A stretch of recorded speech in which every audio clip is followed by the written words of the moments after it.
걱정만 하지 말고 울지 말고 잊지 마, 넌 혼자가 아니야. 117을 눌러줘, 네 얘기를 들려줘, 친구처럼 항상.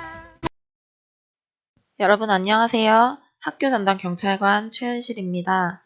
오늘은 무심코 내가 했던 행동이 학교 폭력이 될 수도 있구나 스스로 반성하기도 하고, 학교 폭력 때문에 힘들어하는 학생이라면 내가 당했을 때 이렇게 도움을 요청해서 해결할 수 있겠구나 라고 느끼는 의미 있는 시간이 되었으면 좋겠습니다. 학교 전담 경찰관은 무슨 일을 할까요? 학교 전담 경찰관은 학교 폭력을 예방하고 학교 폭력이 발생하면 여러분들을 도와주는 역할을 합니다. 학교 폭력에 대해 구체적으로 살펴보도록 할게요. 먼저 신체적 피해를 주는 학교 폭력입니다. 친구의 몸에 직접 닿지 않더라도 물건을 던져 위협을 느끼게 하는 행동들도 학교 폭력이 될 수 있답니다. 두 번째, 재산상의 피해를 주는 학교 폭력입니다. 친구 물건을 잠깐만 써보기 위해서 빌렸는데 돌려주기 싫다고 내가 가져가도 될까요? 안 되겠죠. 그리고 친구에게 뭘 좀 사오라며 강제로 시키는 것 또한 학교 폭력이 됩니다. 세 번째로 정신적 피해를 주는 행동들입니다. 친구에게 욕을 하거나 놀리는 행동, 패드립 등은 여러분들이 잘 알고 있는 언어 폭력입니다. 마지막으로 가장 문제가 되고 있는 사이버 폭력이 있습니다. 여러분 다들 카카오톡, 페이스북 등 SNS를 하고 있죠? 그렇다면 친구가 보낸 문자, 사진을 보고 싶지 않아도 볼 수밖에 없었던 경험들도 있었을 거예요. SNS상에서 협박하거나 욕설하는 행동이 사이버 폭력이라는 사실을 모두 알겠지만, 야한 사진이나 무서운 사진을 전송하는 행동도 학교 폭력에 해당되는 사실 혹시 알고 있었나요? 여러분의 주변에서 실제로 있었던 사례들을 통해 학교 폭력의 종류에 대해 더 알아볼까요? 친구들이 매일 이용하는 화장실 벽에 커다랗게 약한 이의 눈에 관한 낙서를 한 거예요. 낙서 때문에 약한 이를 잘 모르던 친구들도 어느 순간 약한 이의 별명을 불러대고 있었습니다. 약한 이는 정신적인 피해를 심하게 입었어요. 단순히 재미로 낙서한 것뿐인데 이것도 학교 폭력일까요? 네, 낙서도 명예훼손이나 모욕죄로 학교 폭력에 해당될 수 있어요. 이건 무슨 상황일까요? 학급 친구들이 모여서 게임을 하고 있었을 때였습니다. 장난기가 많은 티격이가 친구들이 모두 보는 앞에서 태격이의 바지를 내리고 말았어요. 친구들 앞에서 엉덩이를 보인 태격이는 너무 창피했고 바지를 내린 티격이가 너무나 원망스러웠어요. 사실 티격이가 이런 행동을 한 게 처음은 아니었어요. 티격이의 이러한 행동은 성폭력으로 학교 폭력에 해당이 된답니다. 티격이는 이뿐만이 아니었습니다.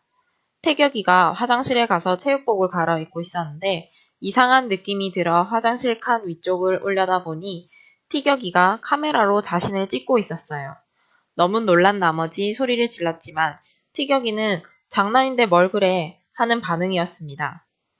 이러한 티격이의 행동은 성폭력에 해당이 되고, 이렇게 찍은 사진을 SNS에 올리면 사이버 성폭력이 됩니다.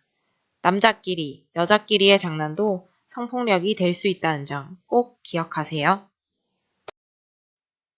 이런 학교 폭력을 당했다면 어떻게 대처해야 할까요? 첫 번째, 친구가 괴롭히는 순간 단호하게 싫어, 하지마 라고 표현을 해야 해요. 그렇지 않으면 친구는 내가 재밌는 것처럼 저 친구도 재밌어 하는구나 라고 느끼면서 계속해서 그 행동을 반복할 거예요. 혹시나 장난으로 친구를 살짝 쳤는데 친구의 표정이 좋지 않다면? 맞아요. 바로 그만두고 사과를 해야겠죠? 두 번째, 폭행 피해에는 맞은 부분을 촬영, 진단서를 받아두고 사이버 피해는 반드시 그 내용을 캡처해 놓아야 합니다. 세 번째, 언제나 내 편이 되어주시는 학교 선생님이나 부모님에게 꼭 도움을 요청해야 합니다. 어른들의 도움을 받으면 생각보다 더욱 쉽게 문제가 해결될 수 있답니다. 마지막으로 학교 전담 경찰관에게 도움을 요청하세요. 전화 117, 문자 샵 0117로 연락해서 도움을 요청하세요. 그럼 학교폭력 가해자들은 어떤 벌을 받게 될까요? 여러분들은 학교폭력대책자치위원회를 알고 있나요? 학교폭력이 일어났을 때 학교폭력이 맞는지 알아보고 가해 학생에게 어떤 벌을 줘야 할지 고민을 하는 회의랍니다. 첫 번째로 가장 가벼운 벌로 서면 사과가 있어요. 친구에게 진심으로 사과하는 편지를 써야 합니다. 다음으로는 교내봉사, 사회봉사 조치가 있습니다. 그리고 특별교육 조치를 받을 수도 있는데요. 이 경우 부모님과 함께 특별교육을 받기도 합니다. 만약에 학교폭력 사안이 심각하다면 출석 정지를 받기도 합니다. 출석 정지를 받게 되면 일시적으로 학교에 나올 수 없어요.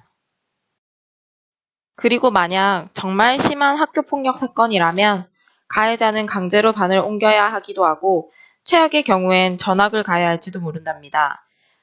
나의 가벼운 행동이 상대방에게는 씻을 수 없는 상처를, 스스로에겐 나쁜 기록을 남길 수 있다는 것 잊지 마세요.